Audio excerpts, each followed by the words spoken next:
Oh, now nobody can see my head. Hello, hello, hello. Wait for some people to show up. In the meantime, while folks are arriving, I'll do a couple more tincture drops here. I'm about, 100 milligrams or so into this tincture, which I've just reviewed.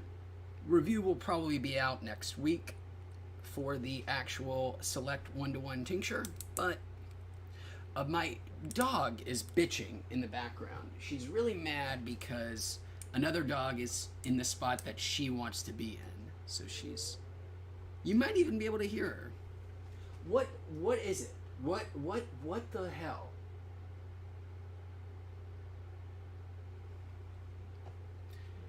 She's not very smart. She's Frog, come here, girl. Come here, Frog. I'll make it okay. Come on. I didn't say you, buddy. So many dogs in this world. There's so many dogs. Okay, well, let's go ahead and do 2 more of these. This will be another 20 milligrams or so of a THC. It's just a little extra before I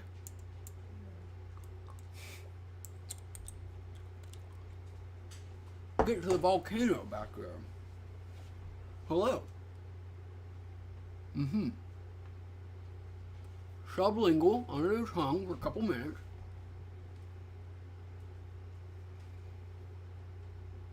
Thanks, Billery. I appreciate it, man. And yes, this is another nightcap. You can see the oil on my lips.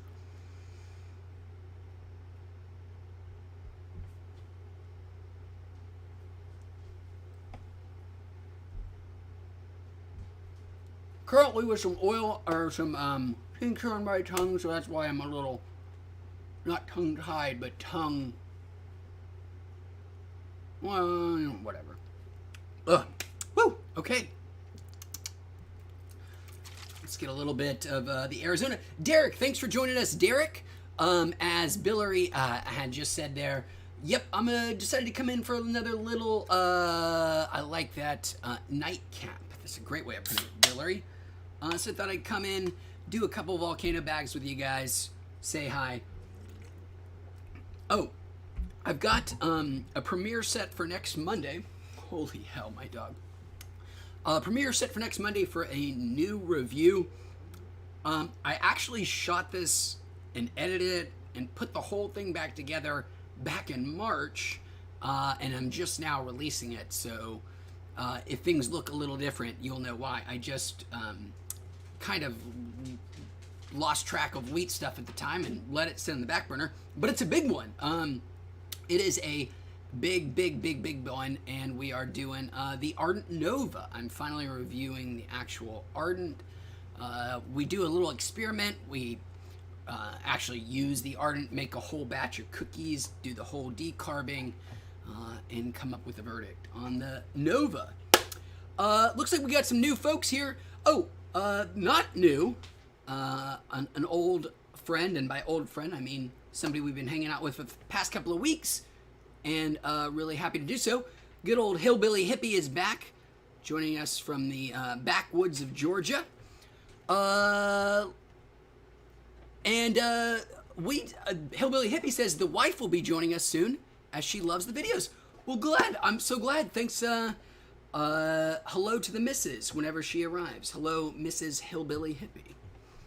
Manny509 gives me a little bit of a nice little smiley face emoji right back at you. Lauren Roberts says, I'm here already. Well, welcome. Hello, Frog. I didn't even realize you were there on the camera. This is the dog that was just whining about not getting to go where she wants to go. So, welcome, Lauren. Roxy R. Hello. Thank you for joining us, all our new folks here. Lenore Noor says, first time tuning in, but long time watcher. First time caller, long time listener, first time caller. Pretty much seen every video you've posted. Got me through a lot of study time. What's the diddly-o? Well, Lenore, thanks so much for watching and being a long time fan. I appreciate that. What's the diddly-o? That is a very odd expression, the diddly-o. But I'll take it to mean what's crackin', what's poppin', or what's crack poppin'. Not too much. Thanks for joining us.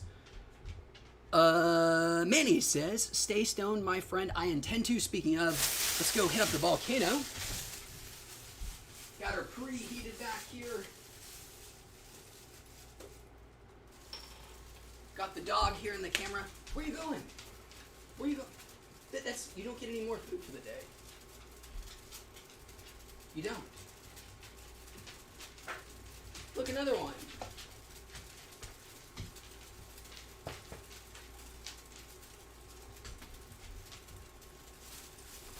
Now that with the wheat studio gone, the dogs are free to roam, and they make more of a presence than they do.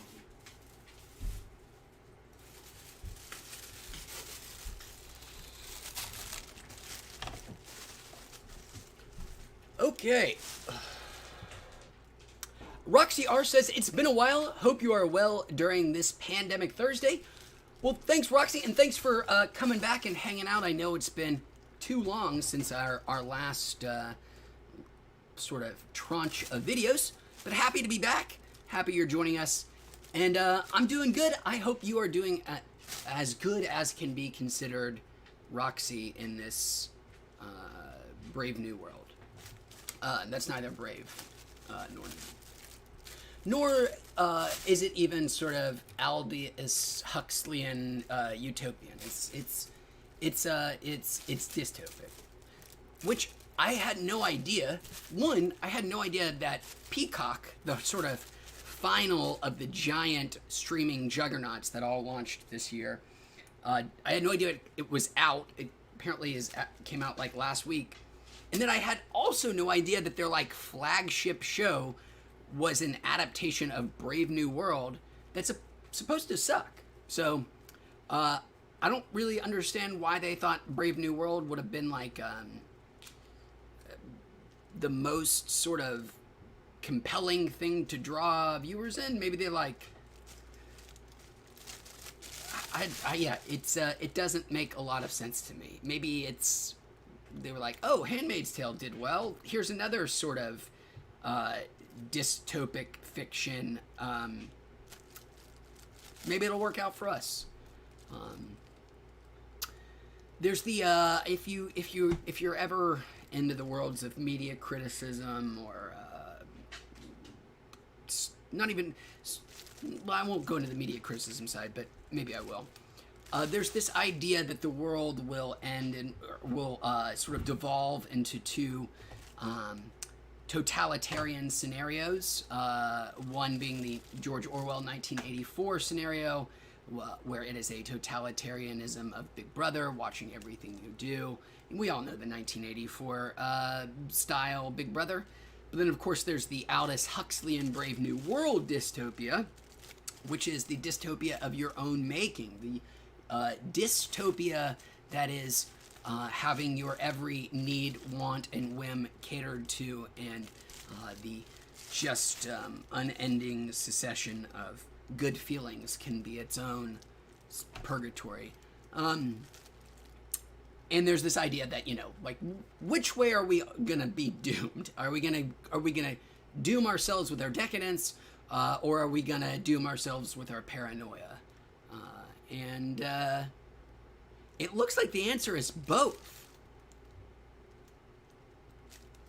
So, fuck you, Orwell. Fuck you, Huxley. And may you both rot in hell. No, that's not actually true. Huxley seemed like a pretty cool dude. He was big into the psychedelic scene, believe it or not.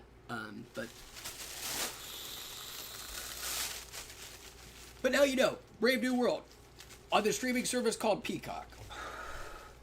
Don't watch it because it apparently sucks. There's your bit of advice.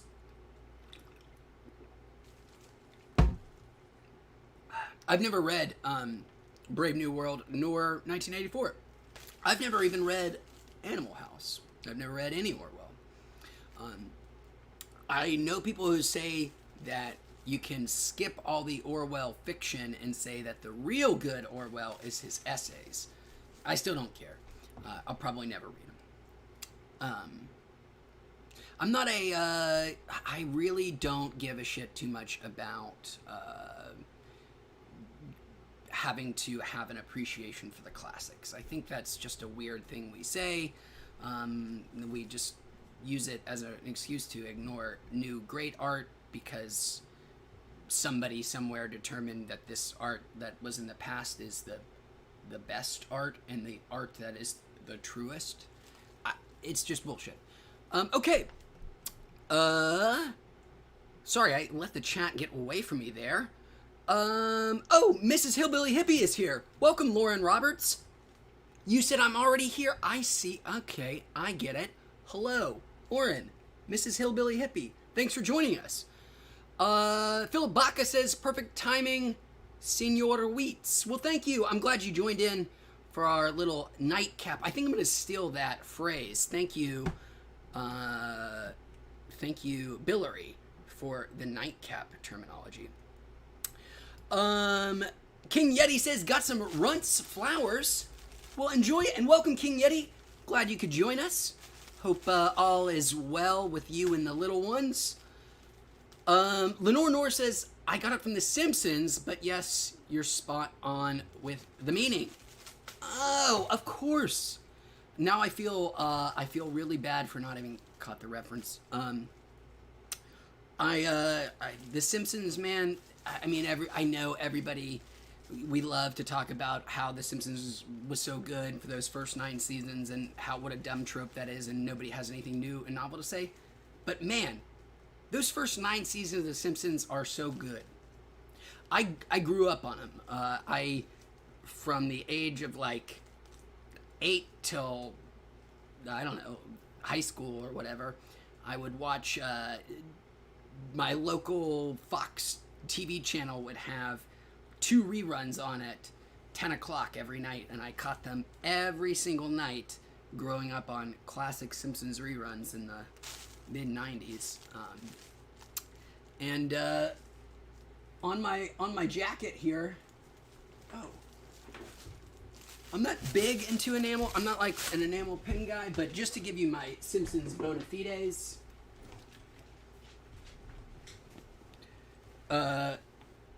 here is my Poochie enamel pin. Poochie, the greatest character in The Simpsons ever. It's sad that he died on his way back to his home planet, but he will always be remembered fondly as the coolest little dog there ever was. Poochie.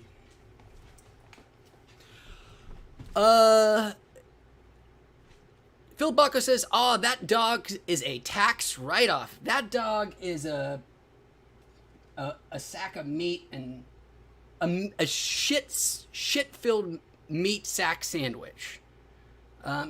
She's old. She's not bright. She's kind of grumpy at her age. She smells all the time. But she's a great dog, man. Great Danes, they're great. They're great dogs. Mr. Bill's back. Hello, welcome back, Mr. Bill. Oh no, I'm so glad you joined us. And King Yeti, in addition to the Runts flower, got some Holy Grail shatter.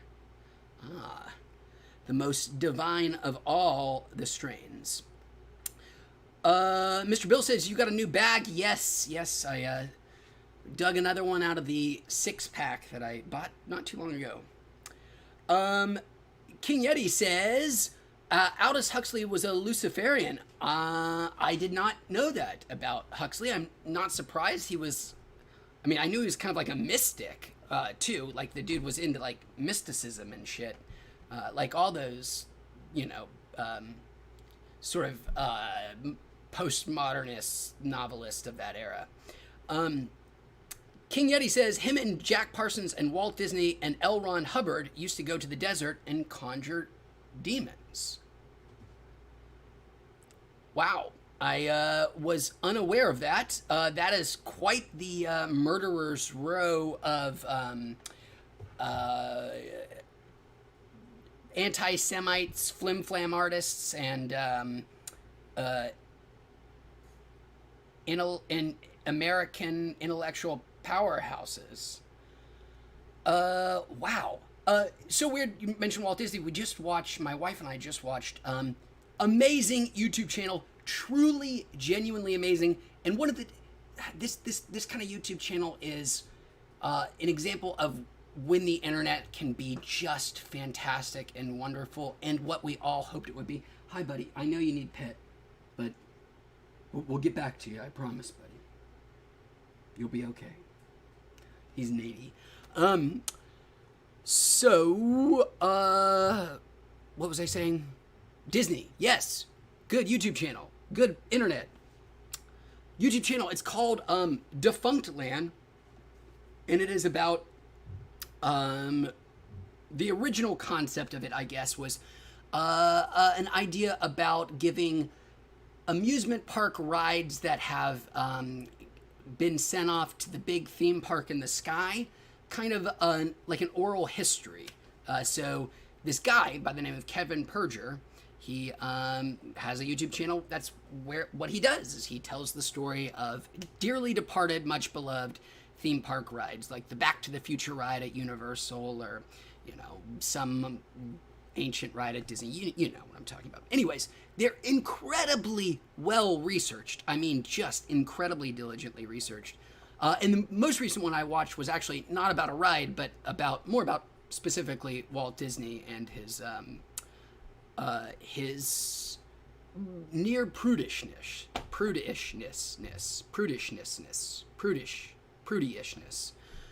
He was a prude.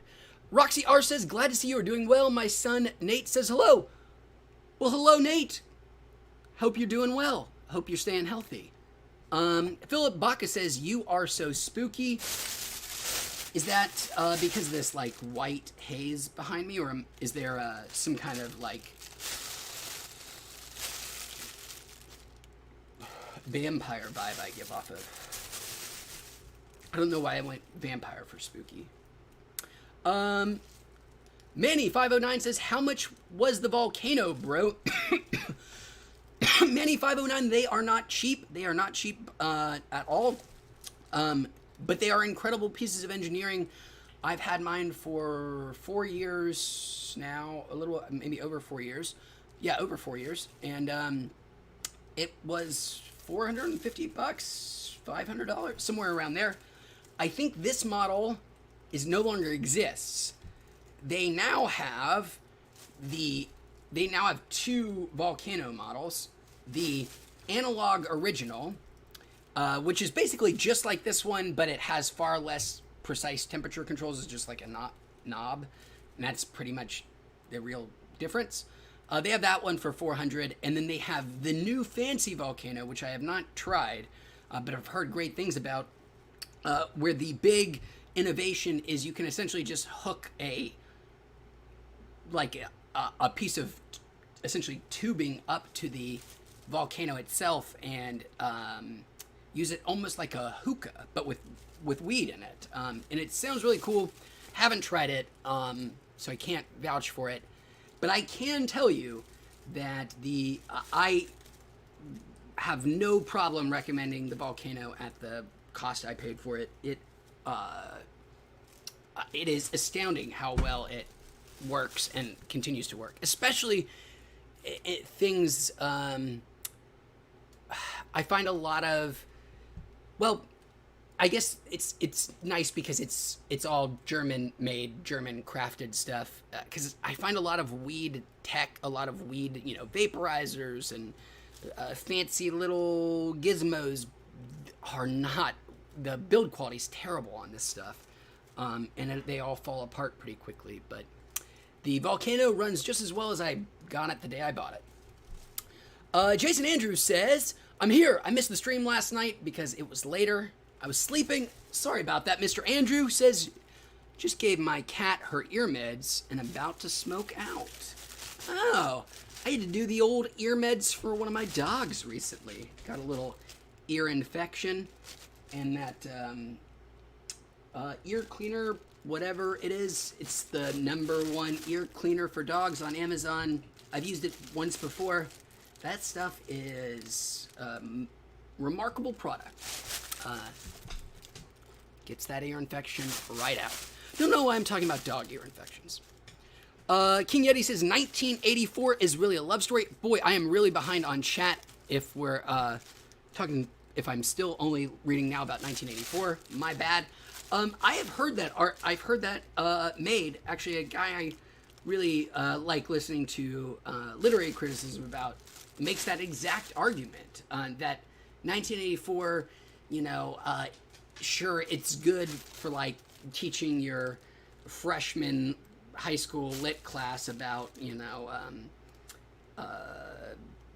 fucking literary symbolism and shit, but really he's like, it's actually quite a good romantic love story. So Stephen Metcalf, if you're out there, your argument made an impact on me. Ryan Brighton says, on a scale of 1 to 10, how high are you? Ryan, I'm about 120-30 milligrams into this tincture, and I am 1 Volcano bag in. I would say I'm at a 6, which is quite high. Look at the eyes. You can tell the more I ramble, the higher I am. The further behind in chat I get also, the more high I am.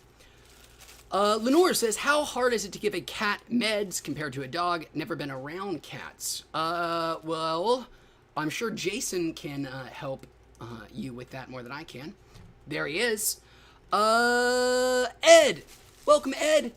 Welcome, Fryan, Texador, Mr. or Mrs. Texador. Welcome. L. Lopez. Welcome. What's good from Texas? Well, what's good from Long Beach? It's good everywhere. Hey, hi, buddy. Good to see you. I know. You want to come? Do you need to say hi to people? Yeah. Anyways, Jason says I'd say seasons 4 to 7 of Simpsons is dynamite. I agree. I'm a 2 to 9. I can watch every episode in seasons 2 to 9 pretty much any day of the week. Although both of my favorite episodes, I think, are in season 9, which is the season that people say is the season that, things start to, the quality starts to slip a little bit, but those people be damned. I think both the Poochie episode is in season 9 and my also favorite episode, Grimy, the Homer's, his work rival, Grimy, Frank Grimes. They're both meta commentaries on The Simpsons, which is probably reasons I love them. I tend to love shit that makes fun of itself or recursive shit like that. I overvalue cleverness. I always have. I always will. Hi. You're a dog. Yeah. But yeah, those 2 episodes. Chef's kiss.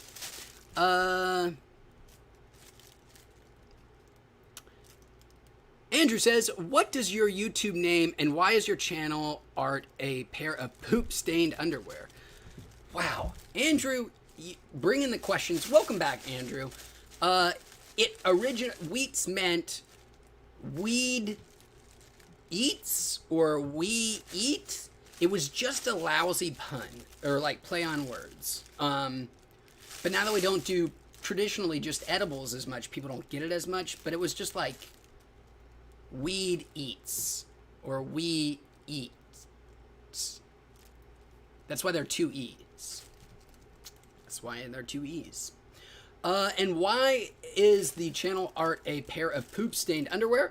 Now, Andrew, for that, For that question, you're gonna have to be subscribed to Wheat's Ultra Platinum. In Wheat's Ultra Platinum, we do reveal the near mystical nature of the comically oversized shitty pair of underwear, which I don't know where they are right now, which really saddens me.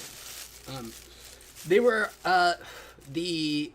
they're novelty size underwear. They're like has like a 4-foot wingspan, ass span, I guess is the traditional term. ISM 305 says the Volcano sucks. Oh, ISM 305, we are all entitled to our opinions, even when they are hurtful to our beloved volcanoes, who are not sentient and can't be hurt. Jason says, what is your take on people who wrote articles about how Homer became hella stupid on the show? I think he's better being stupid as opposed to early stuff where he was super mad at Bart all the time. I do agree, Jason.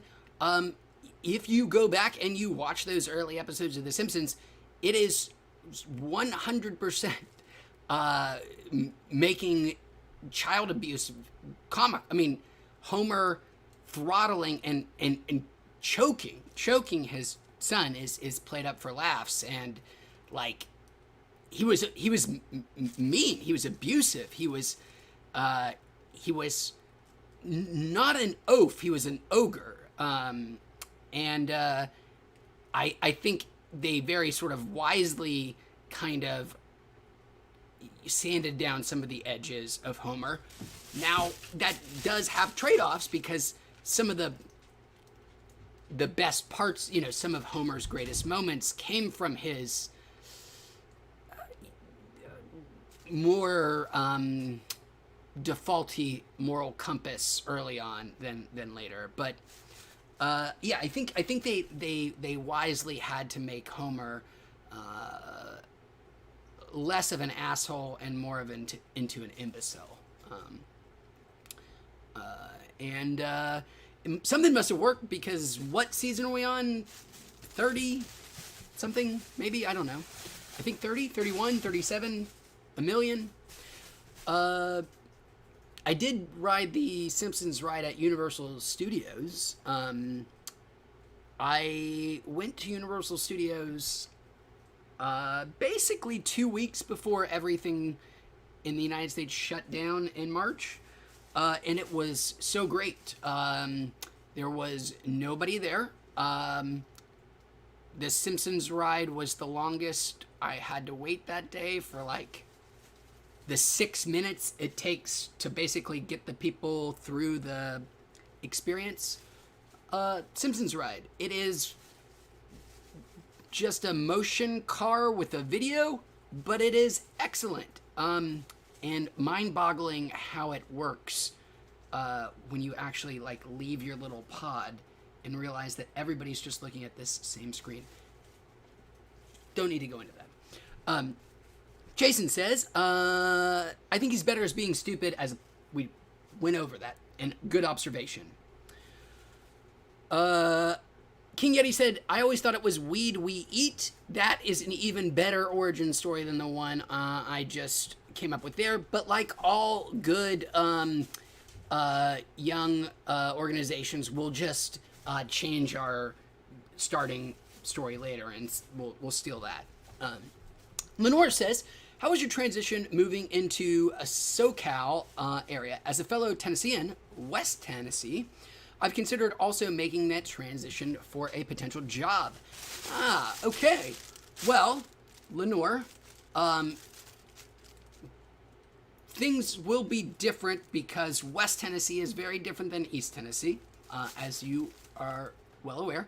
So, Lenore, were you from Memphis or from some other sort of more rural part of West Tennessee, which outside of Memphis is very rural? I mean, most of Tennessee is, but there's a lot of empty counties out that way. But, you know, East Tennessee is very different than West Tennessee, but the most things will still be translatable. I found absolutely no problems transitioning. I would say the one sort of difficulty, or the one sort of, I don't know, thing that I kind of regretted, or was like, you know, was the fact that I hadn't done it earlier. Because it's great. And Lenore, Memphis, West Tennessee, it's hot and miserable all the fucking time. Southern California, you just can't quite understand how, you know, it's so cliche to say and talk about, but it is really remarkable how much it feels your quality of life improves when being outside, you know, for the 6 months of the middle of the year are not torturous, and that they're actually mostly pleasant. It's so great. Now, I guess what might you have problems transitioning with? I guess it depends if you are a more culturally conservative person. I mean, it is certainly more diverse, way more diverse. Skin tones of every shade and color, languages of every origin and dialect.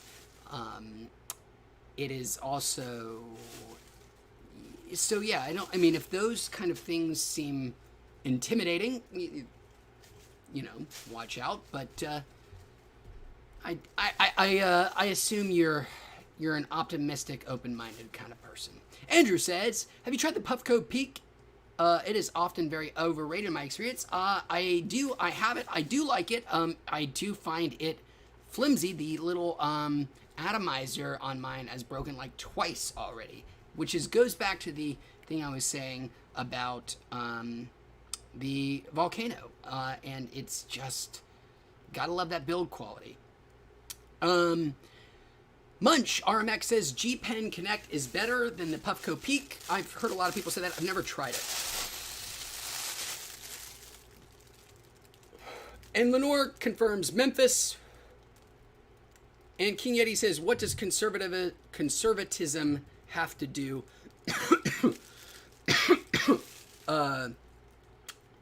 with diversity? Nothing. Traditionally, they should be totally divorced. They should have, those two things should be, those two, well, one is a ideology and the other one is just a set of scenarios, and they are not inherently in conflict in any way. Inherently, you know. But, in practice, sometimes things are different. Or why would diversity be a bad thing to a conservative? I don't think it would be, King Yeti. I think actually quite the opposite. I think, you know, I think I was ranting a little bit last night about how I wish we would fill out Midwest cities with more, young people, give them like sort of work subsidies. I wish we would fill up our Midwest cities with a lot of young, diverse folks that need housing and maybe some kind of assistance in finding gainful employment. And I think it would be good for not only obviously those young folks that you would help with housing and job placement and that kind of stuff, but I think it would also be quite good for the communities in which the people are being, in which the people are going to, because communities tend to thrive with new, young people with good ideas. America's kind of the story of that. But the only reason I said that was not because I think those things are in conflict or that a conservative person should not be exposed to diversity. I only bring it up because I know sometimes, unfortunately, there are people who find the idea of living in a place with many people who are not like them to be not something that they want to experience. Which, to some degree, okay, fair enough. Of course you want to live around people like you. You want to live around your family, your friends. You want to know that you can, I mean, it's an inherently human thing. I get it.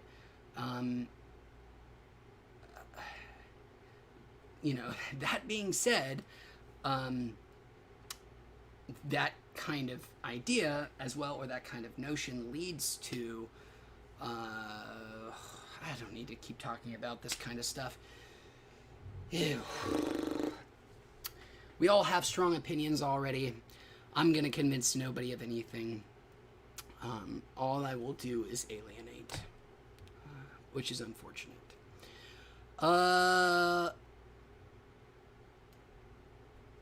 Conservatives historically are not interested in the benefit of everyone, just themselves. That is more of a libertarian type of, that is the libertarian philosophy, which often does overlap quite a bit with conservative ideology. But theoretically speaking, conservatives should be focused on community and family above,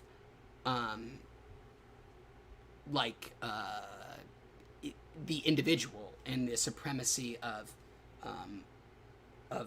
the one smartest brain. I don't know, though. I really shouldn't be talking about political ideologies on the internet, especially ones that I do have strong feelings for, that I try to be as objective as I can, because you never know when the old rant might come out.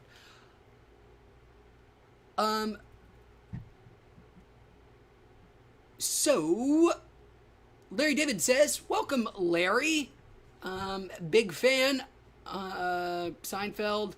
I don't watch as much Curb as I probably should, but, I love all the gifts that you're in, Larry. Wait, that's Larry David? No, that's Larry David, right? Is the Seinfeld Curb Your Enthusiasm guy? I hope. I am high. Larry, says, best dispensaries in Long Beach, Lakewood area. I use Showgrow, Haven, but their edibles are pricey. Larry, the Connecteds, there's one in Belmont Shore and one on Cherry Street, way north in Long Beach, that are both really great. I know the reviews on Weed Maps, for whatever reason, aren't perfect, but I will always love them for a variety of reasons. One, they are one of the few dispensaries that they don't hide their prices. They're, what you see is what you get, which is exactly what it should be. They don't, there's no sticker shock of you're buying one thing and then they put 40% tax on you as you're checking out. Nope, the price is as listed, both online and in store. And I can't tell you how great that is, because most people use that tax cheat to, they can say, it is simply to deceive you. There's no other way around it. If I don't understand why it's not legally required that the price that you list reflects the actual cost. Why do we allow? I mean, I know we've just been doing it forever, so the idea is like, oh, well, why change it? But how fucking nuts is the notion of the price you see on a sticker does not in any way, shape, or form reflect the actual cost that you will be expected to, the actual final cost of that transaction. It is a stupid system. It is mind-bogglingly stupid. But we'll probably never change it, because it is in the best interest of business owners everywhere to allow them to deceive you about the actual cost of the goods and services. Sorry. I'm gonna go do another. No, I'm gonna do a penance dab. Because I've been ranting for so long and so behind the chat. Penance dab, and then we'll come do a wrap up bag. Oh shit. Just kick the dog water bowl. Blowtorch.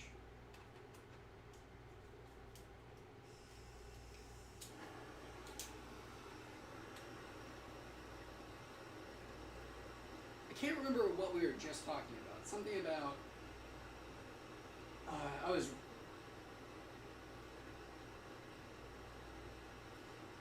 I feel really bad because I often rant and complain on streams. I really don't like to think of myself as a complainer. I don't. I try not to complain. But I guess when I get really high, I just complain, which is unflattering. Hey, it's the third dog. The eldest of all the dogs.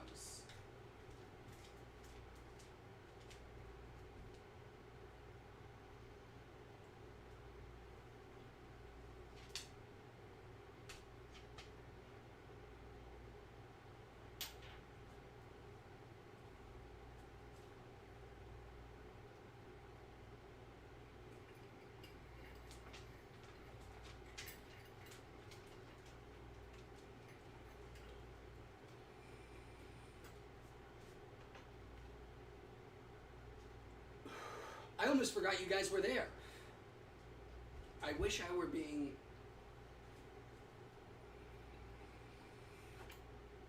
insincere. But it is good to see you. When I turned back, it was like, oh, the camera light's on. Got an audience.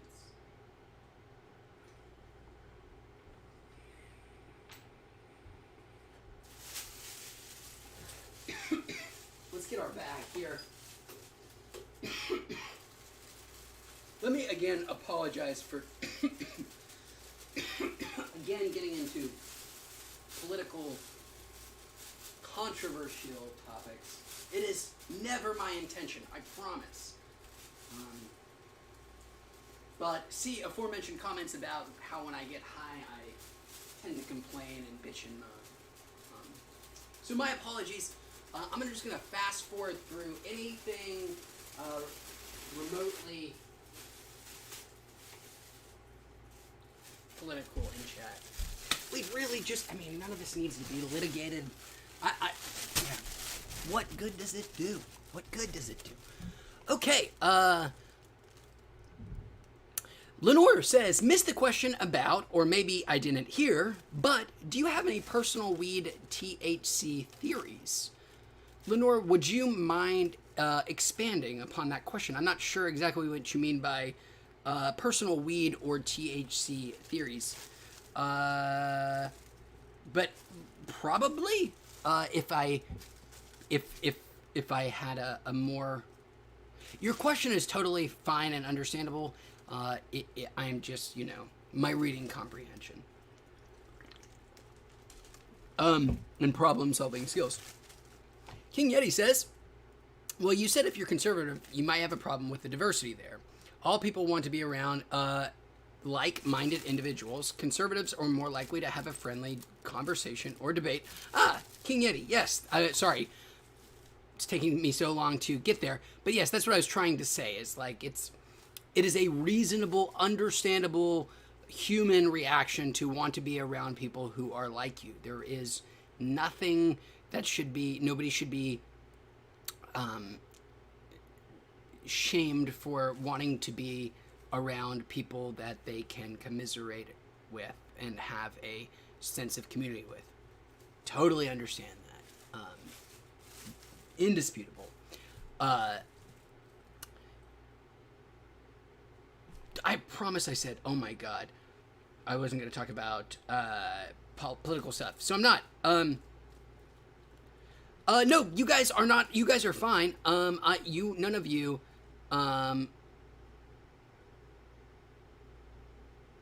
are responsible for me talking about anything bad. King Yeti says, I'm a Rothbardian anarchist, just so you know. What is a Rothbardian? I know, I mean, I'm gonna have to do...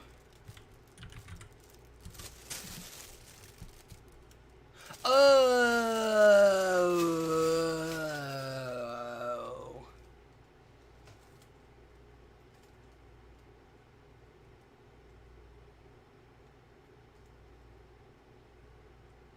Wow.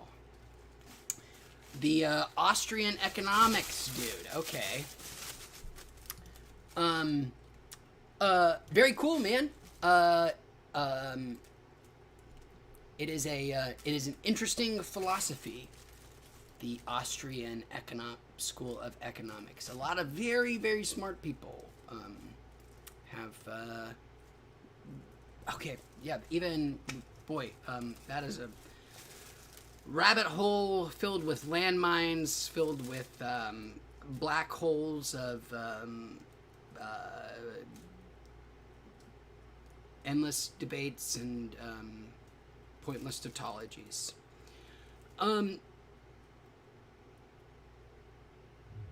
Lenore says, I ask about tolerance because I am an unseasoned smoker, less than a year, and very moderately. I bought some 34% top shelf in Vegas. Didn't really do it for me. Wow. Lenore, that is surprising. If you have, with that low of a tolerance, 34% THC weed should be screamingly strong. So maybe they had some, maybe they stored it wrong, maybe they cured it wrong. I mean, it should have been tested, but it was stored wrong in the store or something, and weed can go stale and lose its potency. I mean, it should still, retain something, but there, of course, is the longer you go without consuming it, the sort of lower the THC percentage will go. And of course, there's not a totally linear rate or anything, but and that will be exacerbated if you don't store it properly. Like if it was in UV light, or if it was exposed to air or oxygen, any of those things could have degraded the quality of the weed, because 34% is great weed. And if you don't have even if you had a high tolerance, 34% weed you should feel it. This is 36% THC weed, and I have a prodigious tolerance, and I feel it quite a bit. Jason says, do you have any wild glass pieces that you almost don't want to smoke out of because they're ridiculous?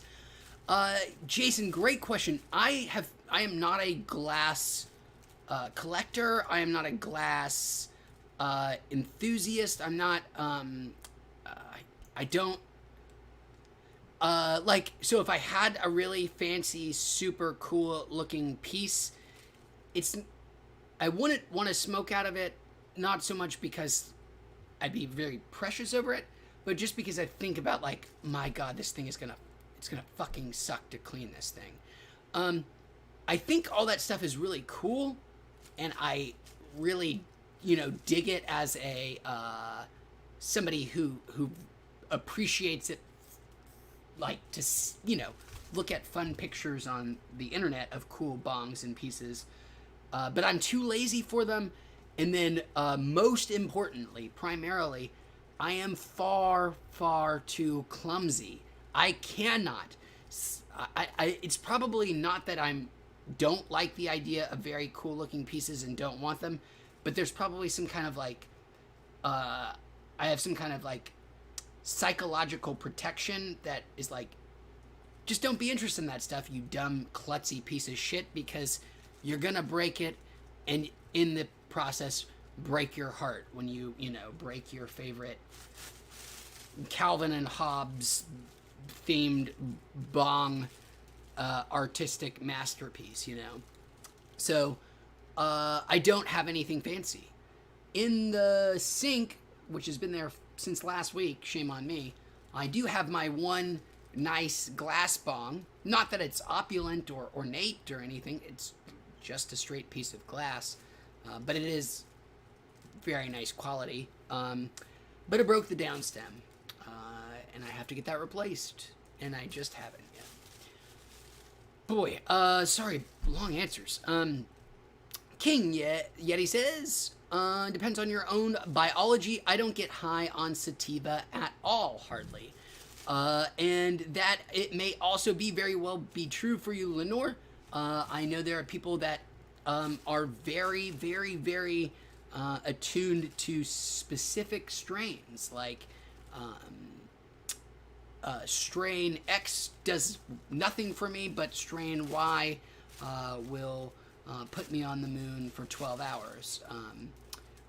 Unfortunately, my experiences are not that way. Mine are much more flattened. But you may be somebody who is more, again, attuned to being very strain sensitive, and you may have just found a strain that did nothing for you. And that sucks if that was the case, Lenore. Well, it sucks no matter what happened, because you got some nice weed and it did nothing for you. That's always going to be a disappointment. That's what you meant is weed theories on tolerance. Lenore, here are some things on tolerance that I would say. Everything you've heard about tolerance breaks are true. The tolerance break is one of the greatest things about weed. It is pretty great how quickly your body will sort of reset to things. For me, it's like it comes in kind of, there are different sort of levels. 48 hours, 2 days with a 2-day abstinence produces a very noticeable reduction in tolerance. And then from there, just simply sort of expands out by about 2 weeks. If I go that long, I'm, 80 to 90% back. And then from there, it's like greatly diminishing returns. But, tolerance breaks are great. You should absolutely take advantage of them, especially if doing a lot of daily imbibing. Take 2 days off. And if that feels like, oh, that was not a problem, keep going. There's no harm in not smoking. It will be helpful to your wallet, and then also it will make going back, you will have to consume even less in the future. So the gift that keeps on giving. Gamerboy187, hello, Gamerboy, welcome. King Yeti says for his weed, he likes to feel heavy. He likes to move around a lot. I, too, like the feeling of, for weed, for me, I guess the effect that I'm in it for the most would be the more psychoactive sides, first and foremost. Just the mind expanding things. It's a very generous way of saying I like how much, and the reason I should be most afraid that it's like, oh, you should probably stop smoking weed because this is not the best thing, but I can't help it. I love how weed makes everything even more interesting. I genuinely interested in a lot of things, and weed makes things that I was already interested in even more interesting, and things that I found not so interesting to be perhaps maybe compelling. I can't get enough of the ability of weed just to make things feel more vibrant. But again, that's why you should probably not smoke weed, because if you need weed every day for things to feel... it's not that I wouldn't say that don't feel vibrant. It's just that things are even more interesting on weed. I don't have a problem. You have a problem. I really am kidding. I am addicted to weed, and there is no joke about that. I mean, it is... Oh boy, just stop. Stop talking about that. Not in a sad way, but in a... you can't talk about being addicted to weed in any kind of way because, glass houses. I don't know. I don't know what point I was trying to make other than I consume too much weed still, and I could use a tolerance break myself.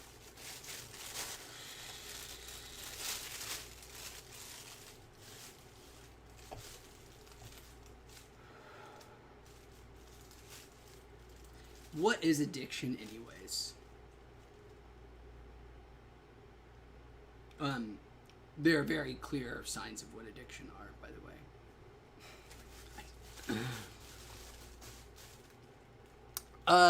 way. Mama Mara's Medibles. Hello, Mama Mara's.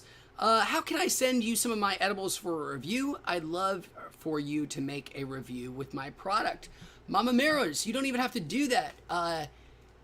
You can email me at wheatsreviews@gmail.com. I think my personal URL is dead right now. But you can just use the Gmail, wheatsreviews@gmail. And if you will point to a dispensary that carries your products somewhere close by, I live in Long Beach, I would be happy to purchase one. I prefer to do it that way. In fact, I don't review any products that I don't pay for myself. Just as a ethics thing or whatever. But I would love to.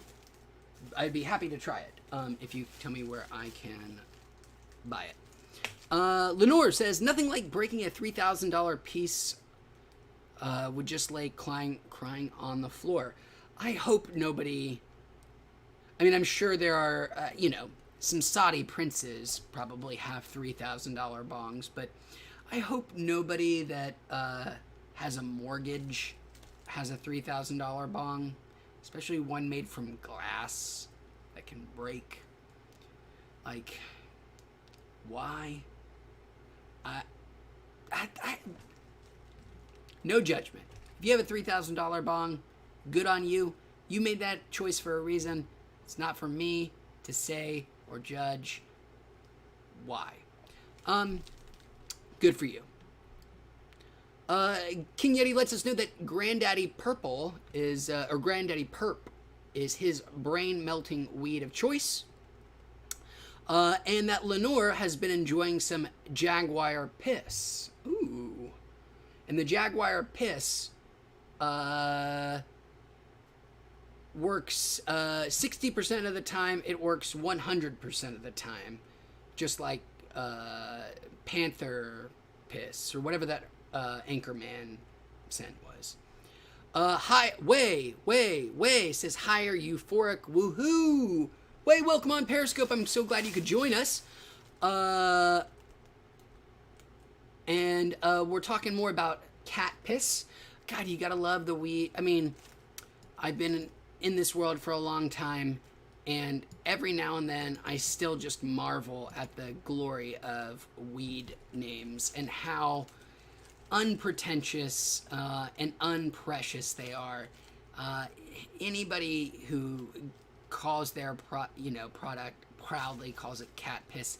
Those are my kind of people, and I say that with 100% sincerity. Nothing precious for them.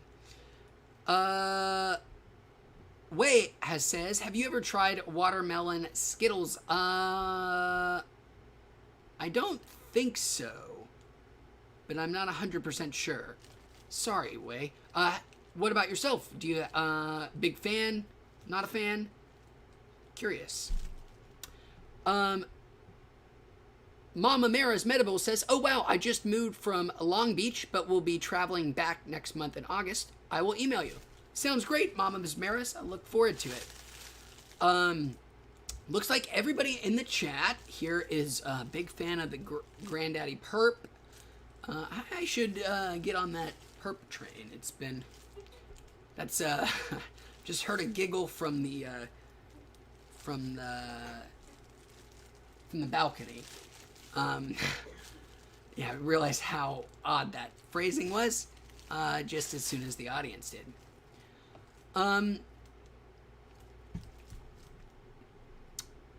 Way says on Periscope that they want to try some indica. Oh, if you've never done indica, you are missing out. That's half the spectrum.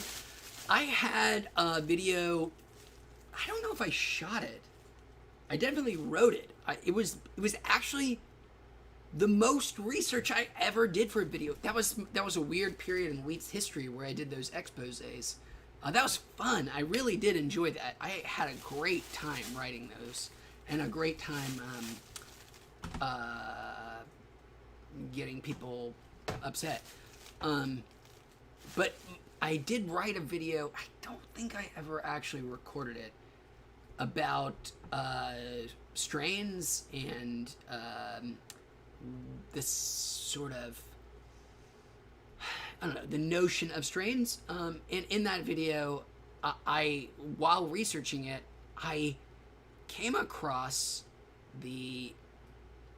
where the term cannabis indica was accepted into common parlance, because it was the term, like, indica was a term for a specific kind of weed, but it wasn't used at all. The reason that we now have the term indica, and really the reason that we have this whole idea of this bifurcation of the whole weed market of indicas and sativas, comes from a legal argument. It's great. And the story is actually even greater than this little snippet I'll tell you. Maybe I'll release that video at some point, or actually shoot it.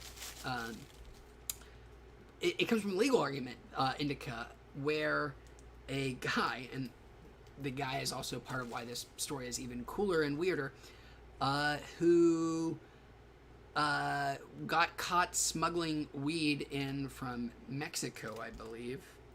Maybe not. Maybe it was Canada. I can't... Whatever. Guy gets caught smuggling weed right after basically the Drug Act went into effect. And his lawyers decided to try this gambit of a legal strategy, which is the DEA, the feds had just made cannabis sativa, basically the scientific name of weed, illegal. And what this guy argued, bringing smuggled in, was from a different area. I mean, he had intentionally imported this to bring a different kind of weed in.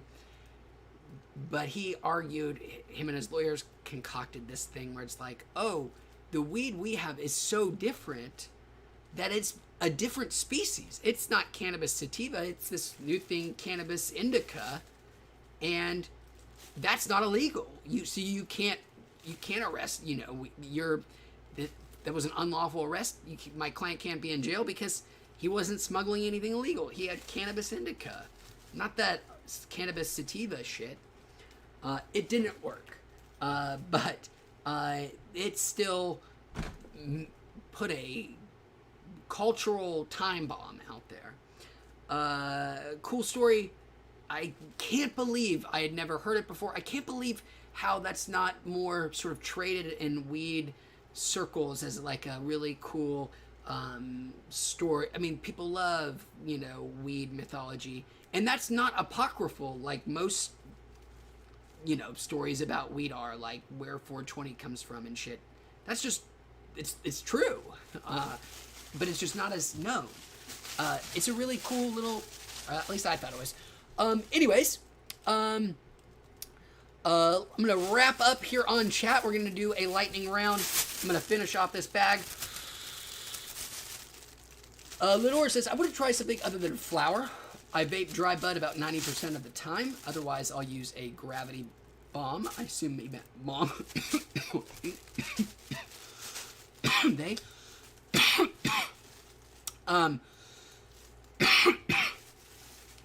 Well, gravity bongs are amazing. Love them.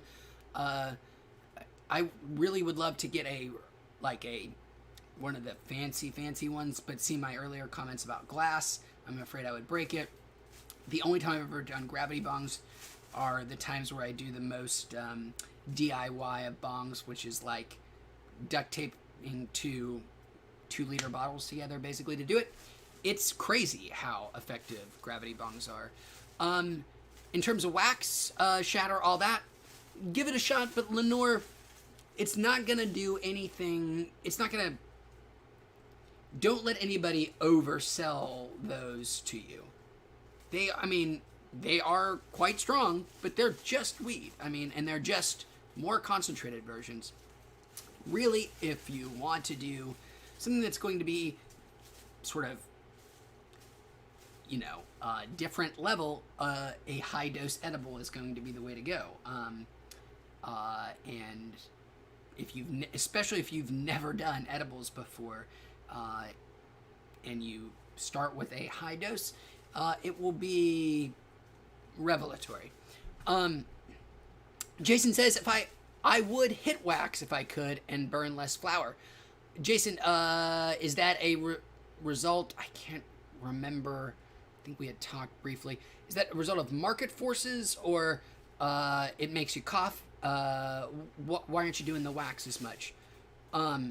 King Yeti says wax is great. They're almost completely converted. I am totally ambivalent about wax and flour. I wouldn't say totally ambivalent. I would say I slightly prefer wax, but I'm happy with either. Oscar says, I don't live to live. Oscar, I'm sorry. That sounds terrible. And welcome, Oscar. I hope you live for some other reason, more than just to live. Actually, that might be quite optimistic. Like, I don't live to just live.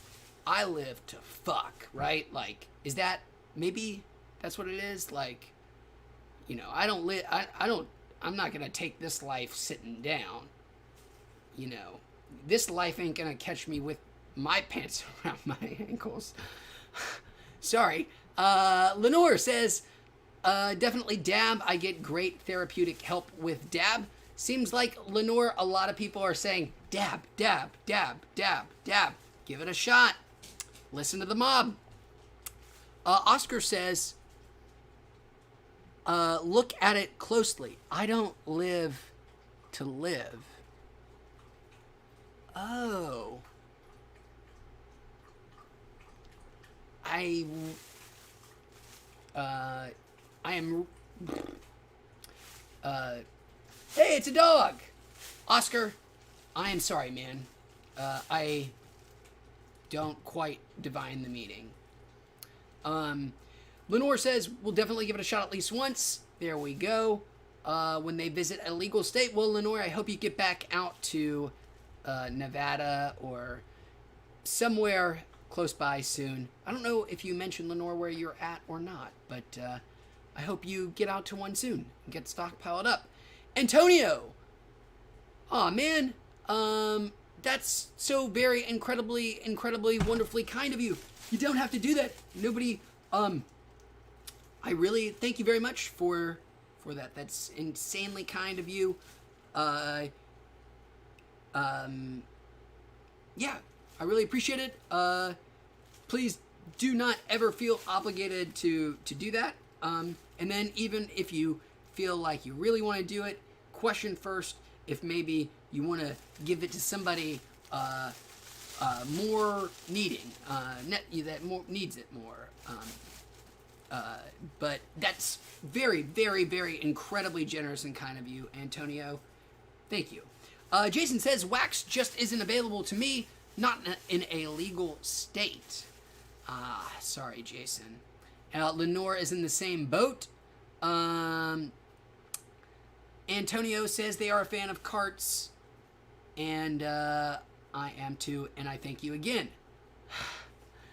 Well, I'm going to take our last question here from our good friend, the pecan tree, the pecan tree. What kind of pup is the golden pup? She only shows up golden in this poorly lit area. She's quite blonde otherwise. She is a border collie mix. She's our oldest dog. She's 9. She's 9. No, she's 10. She's 9? She's 9. Yes. She's a border collie mix.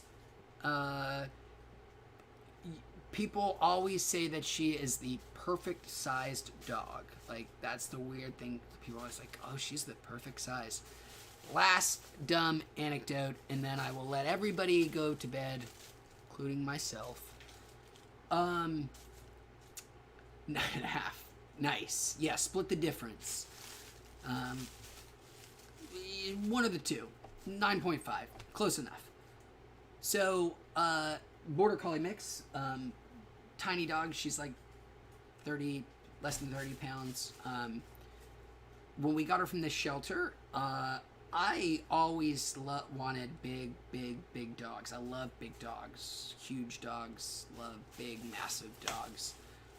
So when we were looking at the shelter, we were looking for, well, we weren't really looking for a dog, but we accidentally were looking for a dog. We were accidentally looking for a big one. And the shelter said, oh, this dog is a Great Pyrenees Australian Shepherd mix. It's like, wow, that's going to be a huge dog. That sounds cool. The puppy, she was adorable as a puppy. So we fill out the adoption form for her. And it's like, how big do you want your dog to be? And I wrote like 50 pounds, question mark. And as we're like going through the adoption process, as we're, you know, doing the whole background check and stuff to get the dog, the person who's doing the outtake, I guess, looks at that thing. She's like, 50 pounds. She's like, you better be prepared. This dog is going to be way bigger than 50 pounds. I was like, secretly, I was like, yes, I love it. She's going to be huge. And then she never got huge ever. And it became very clearly apparent quite quickly that they were very wrong about what she was. She's some kind of border collie mix. And now I have another border collie and a Great Dane. So got the big dog too. And that, guys, is going to do it. Thank you. I really had a great time hanging out with everybody. It's a blast. It's been so much fun. Tomorrow is Friday. If I do stream tomorrow, it will be around the same time, but I can't guarantee I will be here. I will try to post on Twitter if I do. So maybe follow me there. Anyways, thank you so much, guys. It's been a blast hanging out.